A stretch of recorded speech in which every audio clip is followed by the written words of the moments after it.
like to introduce Jason Griffiths. He's a radiotherapy review radiographer, non-medical prescriber from Velindre Cancer Centre. And Jason's going to talk to us about, he's going to give an overview of radiotherapy, its treatments, toxicities, and skin management. Thanks very much, Jason. Over to you. Hi, everyone. Yeah, so my name is Jason. I'm a review radiographer. So my role is when patients come through for their radiotherapy, we essentially look after them while they're going through their treatment. So that's help managing side effects, toxicities, symptoms, social or emotional concerns, financial concerns, and then kind of point them in the right direction. And prescribing if we need to, supportive medications. Yeah, but I've just asked to go do a presentation. So it's kind of a brief overview of everything, kind of what radiotherapy is, some side effects you might experience, and then kind of just to finish it off, kind of go through what we do for kind of skin management and toxicities. So I just thought I'd start as just a kind of brief history of radiotherapy. So this is kind of the fundamentals, kind of where it all started. So Willem Röntgen discovered X-rays. In the top left-hand corner there, you'll see the first ever X-ray, and that was of his wife's hand. And apparently he radiated it for 15 minutes to get that picture. So if you think kind of current X-rays are done in the blink of an eye, and even, radiotherapy treatments, done in a couple of minutes. So, yeah, hefty dose just for a hand there. And then after him, someone called Henry Becquerel discovered natural radioactivity. And then kind of after him became the Curies. So they're probably one of the more famous, and they discovered radium. So we don't use radium anymore. Very often, every week we'll get patients coming in saying, I'm coming for my radium treatment. But we don't use that in external beam radiotherapy anymore. But the caveat to that is that there is a radium treatment called radium-223, and that's for kind of prostate bone metastases treatments. Then the first radiation cure was 1899, and that was actually for basal cell and squamous cell carcinomas. After that, in 1922, radiotherapy was seen as a medical discipline, and the first linear accelerator, 1952. So linear accelerator is the kind of most common term for current radiotherapy treatment machines, and it's kind of what you'll hear kind of most often. So what is radiotherapy? So radiotherapy is ionizing radiation, such as high energy X-rays or photons, electrons to treat cancerous and non-cancerous conditions. So the X-rays that we use now are literally the same X-rays as if you broke a bone, you ended up in A&E, you had your arm, whatever it might be, bone X-rayed. It's the same type of X-rays. We just use them very differently. They're just much more high-powered and focused to a specific area. During treatment, malignant cells and normal cells are both equally damaged during radiotherapy. So we try and, the aim of the radiotherapy is to always treat as much as where we want to treat. So a tumor, cancer, by limiting damage to any normal tissues, organs at risk, nerves, things that we don't want to treat. But to make sure that we do treat everything, unfortunately, normal tissue is included in a lot of the treatment fields, and it can cause tissue damage, but normal cells can recover, whereas, which I'll explain in a second, cancer cells are killed off, which I'll explain now. There's a lot of things that kind of go in behind the scenes with the justification for what we do for radiotherapy treatments, and that's kind of the part of the body, the tissue type, tissue histology, and that governs the overall dose of what we want to give, how many treatments, and what we can do for the radiotherapy treatment. So essentially, radiotherapy, the photons come in and they cause atoms to break down in cells. The cells become unstable, and then the cells end up dying away. So that happens directly by kind of the photons splitting DNA, and also indirectly, so where photons interact with water, and that causes free radicals, which can also damage DNA. So with the killing of the cancer cells, however, a normal tissue has been involved in the area. The normal cells have a greater capacity for repair. So normal tissues surrounding tumours provide stem cells, and they're constantly being replaced, helping normal cells to recover. Cells which divide more rapidly, so kind of squamous cells and skin cells, the basal cell layer, are more easily damaged by radiotherapy, which will kind of link into some of the skin effects we will talk about later on. But as cells are destroyed more quickly, they can replace themselves and repair themselves. That's when tissue damage becomes apparent and side effects can occur. So I won't bore you too much with this, but this is kind of the everything that kind of underpins radiotherapy and kind of justification and how things work. And it's called the 5 hours of radiotherapy. So we know well oxygenated cells kind of are better at kind of hypoxic cells are more resistant to radiation damage. So we want our cells to be well oxygenated. So we will keep an eye on HB levels, making sure the body's getting that good blood supply, and carrying oxygen around the body. And the next two, recovery and repopulation, are quite similar. So we do want to give the body time to recover. So quite often radiotherapy is split over a number of days. We usually give the patients kind of a weekend off to recover as well. But we don't want to give too much of a gap to also allow cancer cells to recover. So it's kind of finding that balance. And then reassortment is certain parts of the cell cycle. So there might cells are kind of damaged more easily at certain parts of the cell cycle, so the M phase. So that's why, again, radiotherapy is often given over a number of days, weeks, months in some instances, just to make sure we're hitting those cells and killing them off as we need to. And then radiosensitivity, so some parts of the body are much more sensitive than others. So testes, ovaries, bone marrow, highly sensitive parts to radiation, and then less sensitive, again, bone, muscle, and cartilage. Just to dispel a few myths about radiotherapy as well. Again, questions that we get from patients and health professionals, every week. So patients don't see or feel anything during treatment. There's no zap, jolt, or electric shock. You don't become radioactive with radiotherapy. It's very much external beam. Once the radiotherapy's done what it needs to do, you've had your treatment for that day. It leaves the body kind of instantly. Patients aren't any harm to children or pregnant people, so they can kind of hang around with their families as they want to. And radiotherapy is a very local treatment, so it is only the area that patient's having treated that it will affect. Kind of every once in a while you might kind of have disagreements with maybe doctors or other health professionals. So say we're treating a pelvis and someone's got symptoms or of chest or throat or something else is going on, and they're telling you it's radiotherapy. It's it really isn't. The radiotherapy is very local, and it's only going to be the area that they're treating that will affect. And hair loss would only occur in the area that they're having treated as well. So I just popped in. I just again, I'm not sure if how closely anyone works with radiotherapy or any personal professional experience, but just put a few pictures in just to show you kind of what the machines look like and kind of a lot of the setup. So a breast setup. It looks like this, for example. So the machine on the right there, that's kind of one of our brand new treatment machines, the halcyon treatment machine. Head and neck, so we use lots of different immobilization devices. So you can see a head and neck shell there. It's our kind of margin for error and tolerances when we're treating the head and neck is very small.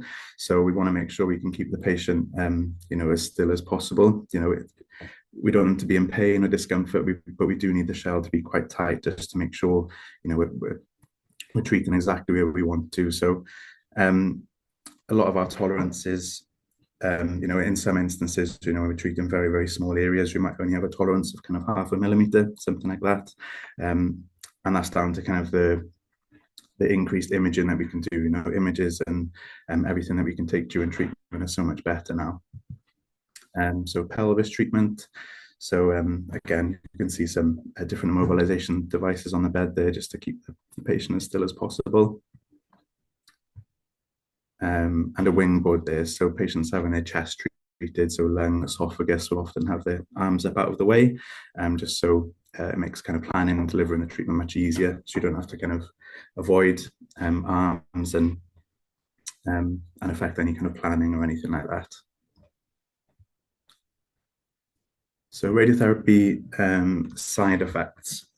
So I always say there's no right or wrong answer. Everyone is so different going through radiotherapy, and everyone, just like medication, some people might get on really well with a certain medication, others might kind of get side effects or really struggle with it. But everyone's going to deal very differently with the radiotherapy, and radiotherapy is individual to that person. So each treatment is tailor-made to that person. So we can't give one person's radiotherapy to the next person. There's lots of things that go in on behind the scenes just to make sure everything is really tailor-made. And even though one patient might chat, so I'm having my lung treated, or I'm having my lung treated too, and one might start reading off side effects or how they're feeling, but it could be the difference of where it is in the lung, and a couple of millimeters or centimeters, which makes a difference. So there's no right or wrong answer. But that's why, as a review radiographer, we see patients every week, so we catch up with all our patients every week just to make sure they're getting through okay, and we're here as an ad hoc service as well. So if they need us, they just ask, and we can catch up at any time. Side effects will only occur, in the area that they have been treated. And again, similar to how it started, kind of everyone's very different, no right or wrong answer. As a rule of thumb, side effects will generally occur, about halfway through treatment. Shorter duration treatments, so maybe patients that have only 5 treatments, will be more likely to experience side effects after the radiotherapy is finished. So you actually get the most effect, or peak reaction of radiotherapy actually happens about 2 to 3 weeks after it's completed. So kind of just jumping back a little bit when I was talking about the cell cycle and hitting different parts of the cell cycle, and it can take a while for those cells to actually kind of die away. There's an accumulative effect of radiotherapy, and that peaks around about 2 to 3 weeks afterwards. So any side effects patients have been consented for, spoke about, might have nothing, all the way through their treatment, and then 10 days after finishing, they are starting to experience some changes. And, this is very normal, as we reassure our patients, but, we're always here for support. So I tend to say to people, keep an eye on things for 2 to 3 weeks, but then as you get to kind of around about that month mark, the healing should kick in and everything should settle down. So it's kind of split into acute effects and long-term effects. The acute effects, say we did a scan 3 months after treatment, you can still see the swelling and changes on tissues at about 3 months, but things should have settled by then. Usually kind of 4 to 6 weeks, the acute effects of treatment settle. But then you kind of go into the possible longer term effects, and they're things that could occur, a year, 18 months, 5 years down the line. And it could be things like fibrosis or breast density changes, something like that. So just again, just a little brief overview of just a couple of treatment sites. So again, head and neck patients, head and neck treatment can be a tough going treatment, to be honest. They can experience mouth ulcers and mouth sores, mucositis, dry mouth, oral thrush, skin changes, swallowing difficulties. So again, like all patients reviewed each week, you're always given supportive meds during treatment. If I'm happy to be contacted after, or down the line, if you did want to know more about how we might manage certain side effects, but I'll just kind of go through everything brief briefly at the moment. So yeah, mouthwashes, pain relief, analgesia, and then lots of support from dietetics and speech and language therapy as well, just to make sure they are kind of getting the nutrition in. So nutrition is one of the main things in recovery from these treatments. Your body's just burning through energy, trying to heal all the time and recover. So your body needs those calories just to kind of recover from the treatment. So probably, not often you go into a hospital and just like eat whatever you want, get those calories in to try and recover from the radiotherapy. And then chest or esophagus, upper GI, dysphagia, difficulty swallowing, soreness swallowing, reflux, nausea, cough, shortness of breath, maybe a productive cough. They can feel like they get like a frothy white mucus. Breast irradiation, so skin changes, skin irritation, tenderness, shooting pains, usually kind of post-surgery, those nerves trying to heal back together, shape changes, density changes. Scar tissue can be a bit more sensitive to the radiotherapy as well, so they can find that it kind of tightens and they just feel like they kind of, it's pulling if they're kind of moving their shoulders or arms up. And then pelvic treatments, so usually more kind of focused on kind of bladder and bowel changes. So with the bladder, you're looking at kind of frequency, passing water, cystitis, hesitancy, and bowel symptoms, looser bowels or just changes in bowel habit, can exacerbate kind of hemorrhoids if there's like a history of that there. Kind of proctitis and tenesmus, so those kind of urges to go, and maybe kind of just increase wind and mucus. Again, we've got all sorts of kind of supportive meds to manage all these symptoms and get them through treatment, which again, if you need to know anything or, happy to be contacted afterwards. So side effect severity, kind of, there's a lot of things that go on to kind of, justify treatment, and we always want to reduce the risk of side effects, but just a couple of things that can affect, how well someone might get through treatment. I think, as I'm sure yourselves, you get a certain amount of experience, and you kind of get a gauge for, who might struggle a little bit through treatment and what the concerns might be. But definitely kind of area of the body that we're treated linked in with kind of how much dose we're able to give. So our unit of dose is grey, and how much treatment they're having as well. So we have patients that have one treatment, and we have patients that come back for 35 sessions, or fractions as we call them, over, and that'll be up to kind of 7 weeks of treatment. Concurrent therapies, so certain chemotherapies and drug therapies can increase risk of side effects. For example, something called cetuximab, you can get kind of a nasty skin reaction and really bad mouth sores, usually linked into someone having head and neck radiotherapy. So again, that can, exacerbate symptoms there. Previous surgeries and scar tissue, so like I mentioned, scar tissue can be much more sensitive to the radiotherapy and feel just like it tightens and becomes more sore. And then just, patient individual sensitivities. Smoking is a big one. We know, if patients continue to smoke during treatment, they will get, increased skin reaction, increased side effects, especially, again, those head and neck patients. But we just know it doesn't matter what part of the body really that they are likely to kind of get a few extra side effects, or maybe beyond that kind of more severe kind of side of the spectrum. And then kind of, personal hygiene, especially when it gets to kind of groins and armpits and tissue folds, we know you can just increase the risk of skin irritation reactions. Nutrition I mentioned, so good nutrition, you're going to recover better, you're going to get through the treatment easier. So those kind of more malnourished patients, might find they struggle a little bit. And then, comorbidities, COPD, any kind of healing disorders, it can affect how patients may get through treatment. And then connective tissue disorders, so scleroderma can be a contraindication to having radiotherapy. But, I say all this, and, some people get through treatment with absolutely nothing. Others might struggle after day one, and everyone else in between. So, and we've been proved, wrong a lot of times. We think people might struggle and they fly through, and the opposite as well. So again, no particular right or wrong answer. So why radiotherapy affects the skin? So you might be thinking, we're not treating the skin. Why is the patient getting a skin reaction? So essentially, radiotherapy, when it comes in, when it hits different tissues or an object tissues, it kind of gives up its energy.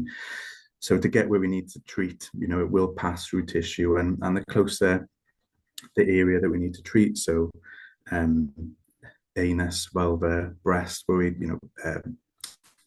sarcomas, soft tissue sarcomas, where we might be more near the skin, the skin's more likely to kind of get that higher dose. So even though we're not specifically treating the skin, it's the radiotherapy energy is given up at the skin surface and can cause skin erythema. And skin cells, so skin damage occurs when the rate of repopulation of the basal layer cannot match the rate of cell destruction by treatment. The basal layer of the epidermis is particularly sensitive to the effects of radiotherapy due to its high cellular division and replication, and so the most vulnerable to be damaged by radiotherapy. And as I mentioned earlier, those kind of quicker acting tissues, bone marrow, mucous membranes, so kind of lining of the mouth, skin, can be more affected by the radiotherapy treatment.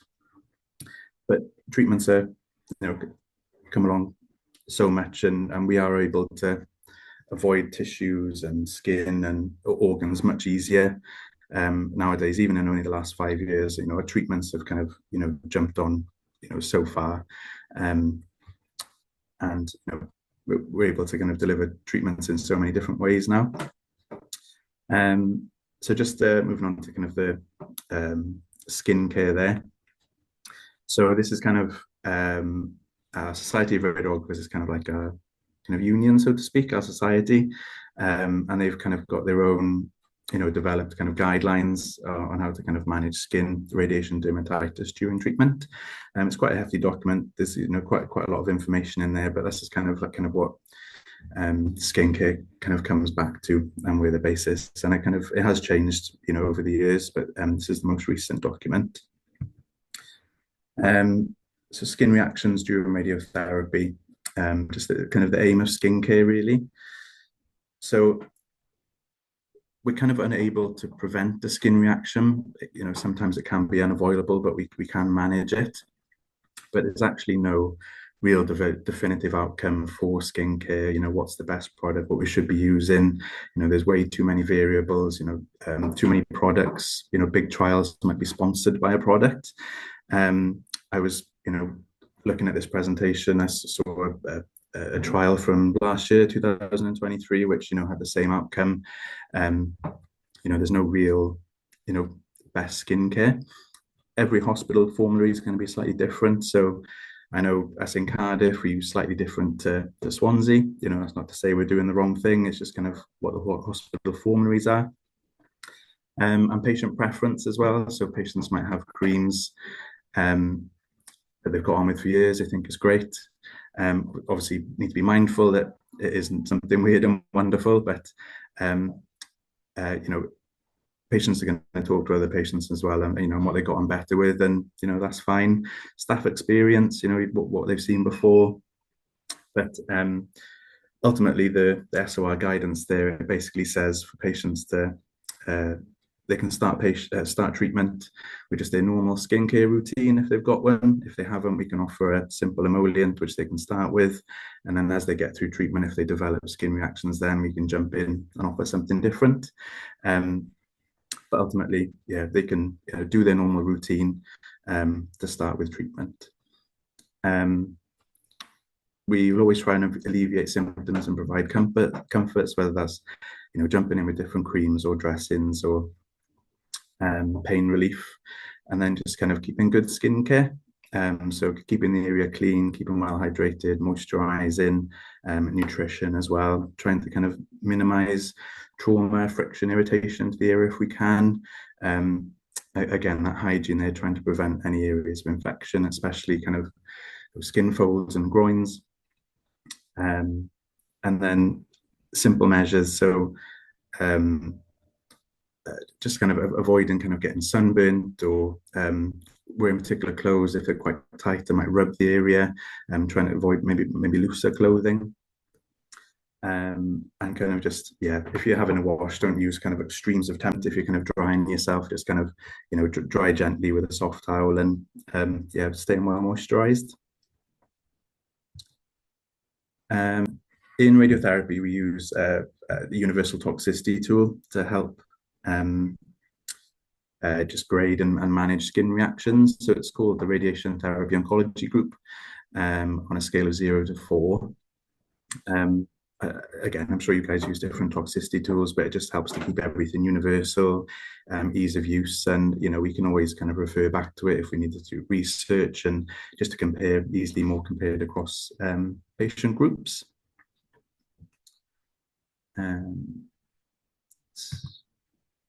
So grade 1 skin reaction.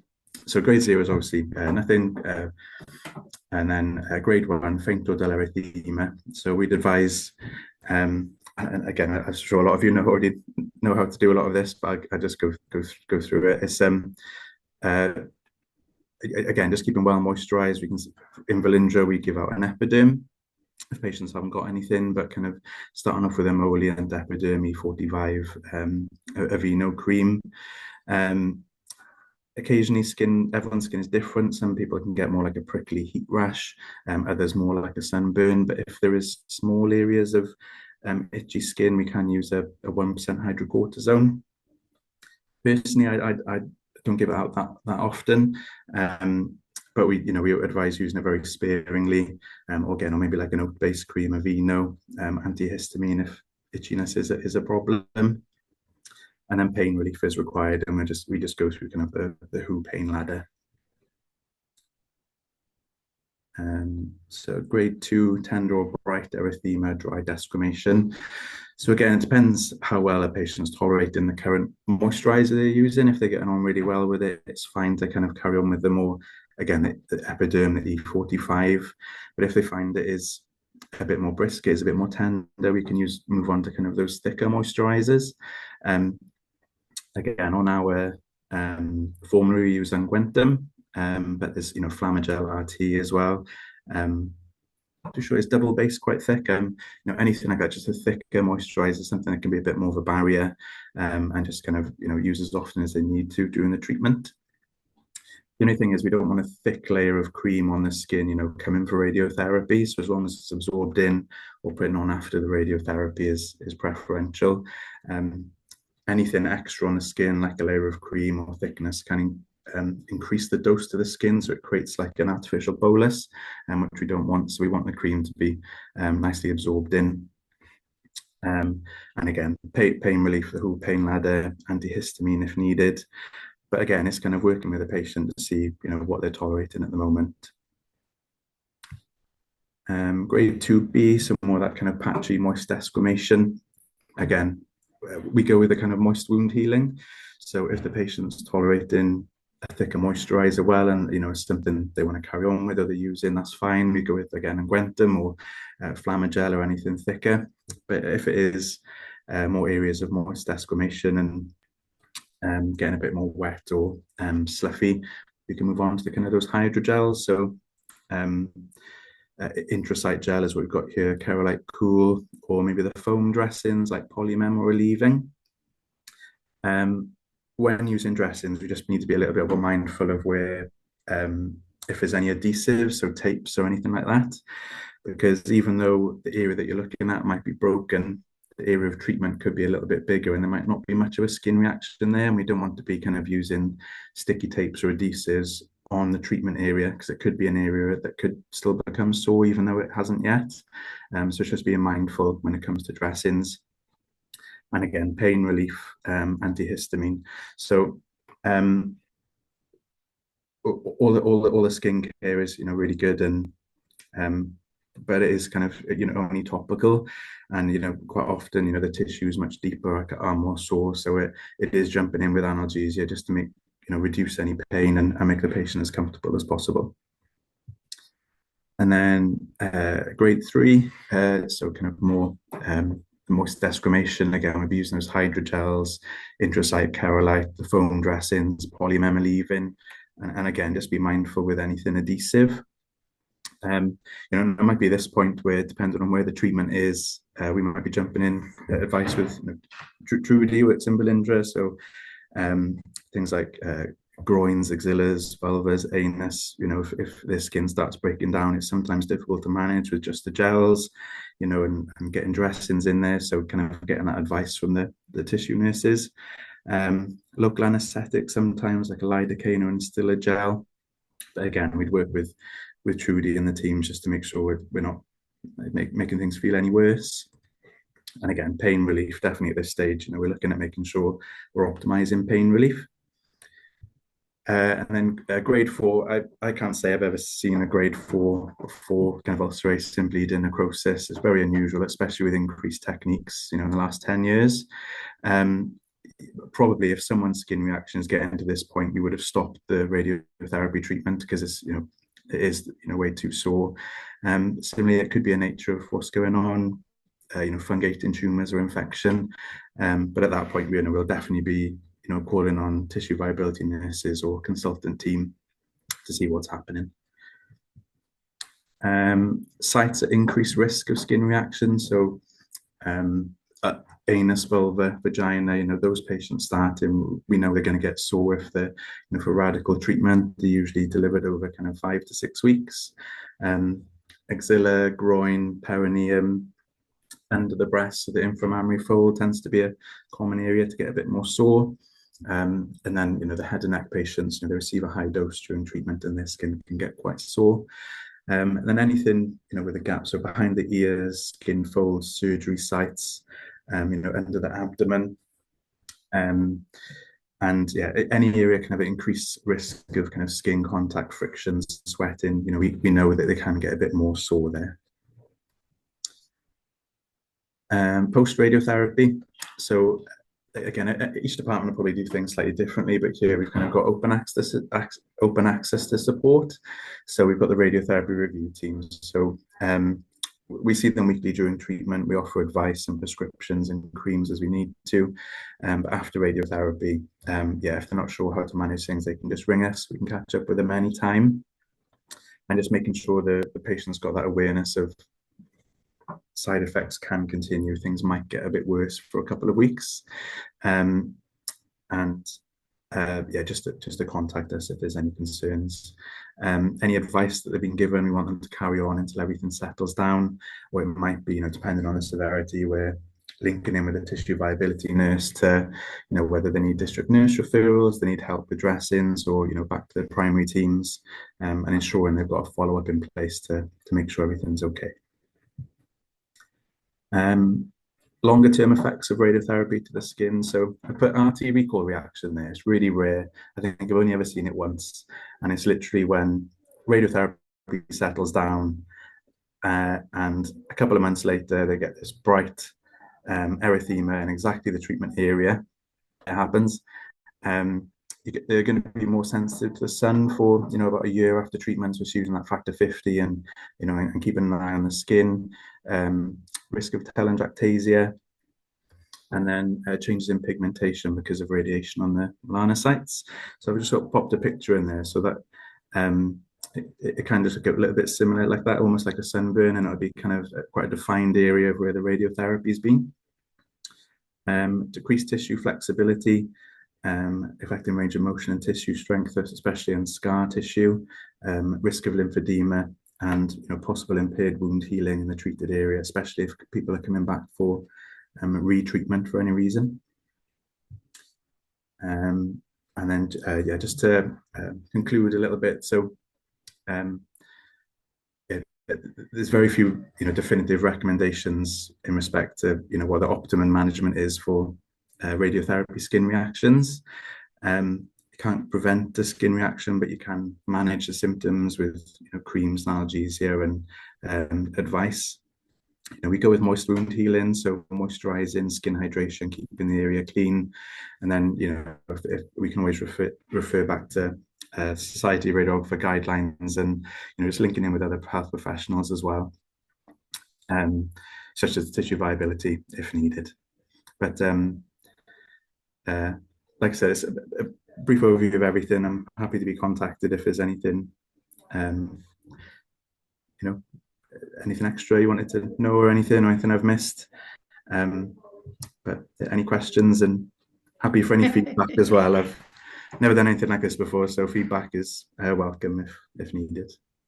Well, Jason, if you haven't done anything like this before, you're absolutely brilliant. That was so informative. Thank you so much. We haven't got any question. Well, there was a question, but then you went on and answered it.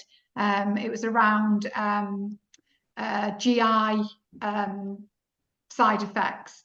But I think you put a slide up looking at where anatomically often the radiotherapy is delivered as to why you might get certain symptoms. So would they sort of be more gastric, abdominal sort of radiotherapy? Yeah, so kind of anywhere, we can pretty much treat any radiotherapy with any part of the body. So yeah, we can treat anywhere along the GI tract, and then it's just kind of where that treatment is where the side effects are likely to be. So stomach, nausea, a bit higher up, that esophagitis, and maybe some changes with a frothy cough, anything like that. Yeah, I think people are commenting about the sort of skin toxicity tool. I think it's absolutely brilliant. I think having sort of grading like that is really useful, because many, of us that are generalists, we're seeing these reactions, but we're not sort of looking at where on that spectrum it might be and how to treat it. From my experience, pain has been a real issue with, really bright red erythema. I remember a guy once who'd had some radiotherapy to his spine, and he was only a youngish guy, and the pain was so horrendous that he was actually admitted to a community hospital to sort of try and manage, his symptoms there. And I found that sometimes, certain occlusive dressings was the only way that it sort of calmed this down. They were chucking lots of analgesia at it in the GP, but it wasn't helping because it was so local to that skin. So you did mention dressings and certain types of dressing that might help. Yeah, no, so we when we start to kind of go into the dressings route, and definitely kind of more getting support from Trudy and the tissue viability nurses. It is quite limited, our knowledge in dressings. We've kind of got what we've got, and what we can use. And to be honest, when radiotherapy is over, you can maybe experiment slightly more with what dressings you want to use, because they're not an active treatment, and it is, like I said, there's no right or wrong answer or anything definitive really. You've kind of got to do what you've got to do what's best for the patient. But the only thing I'd say is, just don't let it dry out or anything. It's just going to take a long time to heal. And like you mentioned, radiotherapy is not the most common things to see. Quite often we'll get GPs ringing us going, oh my God, what's going on with this patient? And, it's sometimes can be quite nasty to see for the first time, but then we see it, and it's something we see very often. Is, it's not always as bad as it comes across. But yeah, everyone's different, and sometimes they've just got to do what you need to do to make sure they're feeling okay, and put the patient first, isn't it? Yeah, and I think your presentation really reflected the sort of holistic management of this patient, that it's not, just the skin problem. It's looking at that sort of wider package of what can be done. I'm just thinking again about people maybe having some radiotherapy to maybe the perineum. Again, experience that I had with patients who they just couldn't sit down because of the pain, and trying to, modify pressure relieving cushions and things like that. We used to 2 years ago, if anyone here on the call is as old as I am, but we used to have those pressure relieving rings, which now have been condemned. But that used to bring some relief. But of course, now the more sort of advanced cushions, you can lock out cells and people get relief from that. So is that something that's discussed with patients around how they can get relief from pressure? Yeah, definitely. So the patients that